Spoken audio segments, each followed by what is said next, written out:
Hey Google, turn off music. My assistant. Yeah, wow. So,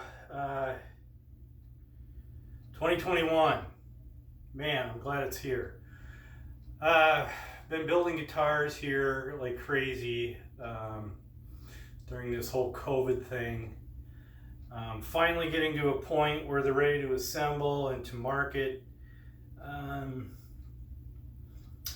And in my searching for good market stream avenues, I came across this guitar build-off competition. And I thought, wow, what a great opportunity to sort of challenge myself and start creating videos, which is something I've wanted to do. It's just not been a primary focus. I wanted to launch my signature line, which happens to be in this shape. There are 4 iterations of this. This happens to be a carved top with quilted maple on mahogany, bound fingerboard, 25-inch scale. Yeah. So this one I was actually ready to start buffing out this weekend. That was my plan. I stumbled across this build-off last night, which was May 21st. Today is the 22nd. I had plans to go to my buddy's shop and spray, so I did that this morning.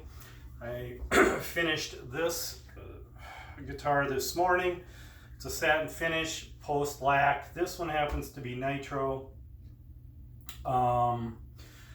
Yeah, post-lac is very nice as far as speed goes. This thing is ready to assemble like now. This nitro had to sit around hang time for, well, it's been sitting for 5 weeks. I could have made it shorter, but I like it to cure hard. So this one about 4 days to spray, this one about 2 hours. So this is a vintage finish. It has its own I guess pros, and there's quite a few cons to it. It can crack. It doesn't like rubber and vinyl. So if you own a nitro guitar, or you've purchased one or are about to, you have to be aware of there's certain different things that it'll react to, and it'll melt the finish. And this has happened to me with a previous customer who had a vinyl rubber strap attached to it, never took it off. Well, where the buttons were and the strap attached, it really damaged the finish anyways. But this is a vintage finish. You know, a lot of players want nitro. I've been spraying nitro for a while. It's really easy to repair. Anyways, getting off on a tangent, but I wanted to sort of overview some of the things I have done,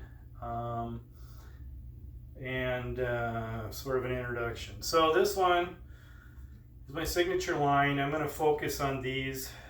As I said, there's my carved top, my CT line. I've got an FT, which is just a flat top, and I've got a reveal top that I do. And then I'm going to do just a signature, which has no top on it at all. So there'll be 4 variations of basically this shape. So that's sort of what I do. That's what I've been involved in. Tripped over this guitar build-off, and I thought, man, what a great opportunity to challenge myself and get myself into this YouTube world, which this actually happens to be my very first video, so very low production value.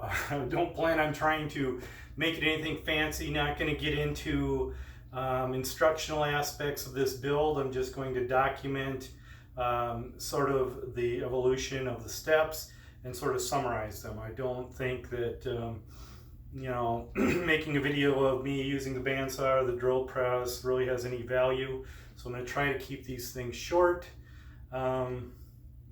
And just sort of summarize the process.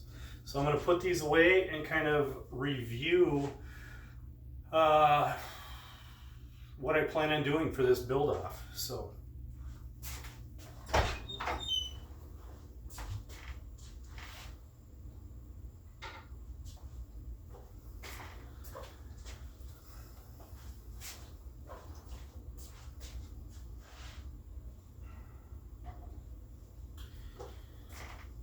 So this will be, I guess it'll be the fifth variation of my signature line. This is going to be a double cut, my first double cut. This is going to be the shape. This will be the neck. My single horn necks are typically reverse handed, so tuners are down here. I'm making this a traditional tuner set on the top of the guitar. And it's also going to be a single piece bird's eye maple neck. Skunk stripe in back. I'll probably do a nitro finish on it, or not nitro, a hand rubbed oil finish on it, just for that nice soft feel and sort of the, I don't know, I think they look great. They wear cool when they age. The stuff, you know, it comes off, it wears. The maple does get dirty. It'll gray out with hand oils and stuff, but I think it's pretty cool. So that's the plan for the neck. I'm going to use jumbo stainless steel frets on that. The body will be a single piece ash, northern ash, heavy wood, but I hope to do some relief techniques and some different things to lighten it up. No top on this. It's just going to be the ash body. I'm going to distress the grain in it to try to pop that grain and give it a very natural feel of wood. I'm not trying to, you know, make something plastic. I really like making guitars that sort of throw back to, you know, nature, the tree, the grain in it, all the flaws. I don't worry too much about making perfect finishes, because I truly believe everything shiny ends up fading, and it's really not worth the time if you've got something so pristine. It's just not worth the money and time to do, and you as the consumer, I don't think the value is there unless you're going to just hang it on the wall and never touch it. But that's not what I build guitars for, so I'm hoping they get played and used, and with that they're going to inevitably get dings, scratches, stuff like that. So I'm not after perfect finishes on my guitars. I like the story that all the wear tells. I don't really like relic guitars. They seem sort of artificial. I think, you know, road stories are worth telling when they're real. So anyways, so that's basically what I'm going to do. It's going to be a single pickup guitar. It's going to have a trem on it. One volume control. I think I'm going to do a spin split in it, maybe a momentary switch. I've got some other things that I want to kind of make it set off that's just not a slab of wood, but get into that later. Here's my billet. This sucker weighs 11.6 pounds. It's super heavy. Way too heavy for a guitar. A finished guitar at 11.6 is ridiculous. That's too heavy. That'll kill you. So hoping to do some things to relieve some weight out of this thing and lighten it up. And right now it's at 2 inches. I'm going to be planing it down to about 1.75 inches, maybe a little less. So that'll take some weight out of it immediately. Again, northern ash. Got some ideas on how I might distress this. I'm not sure if I want to sandblast it or use a wire wheel or what yet, but that'll be figured out. I've got some really great bird's eye for the neck.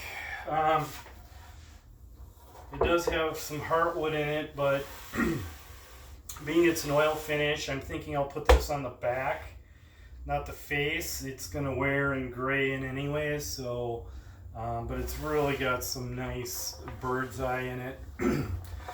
This will be the face of it. I might try to incorporate this here just to sort of make it a unique neck. Not sure how that'll lay out, my pattern will lay out, but yeah, so hopefully I get accepted into this competition because it's really exciting and it's going to challenge me. So I'm hoping to do 5, maybe 6 videos, just sort of summarizing what I get done each day and what I'm going to be doing the next. So thanks for watching.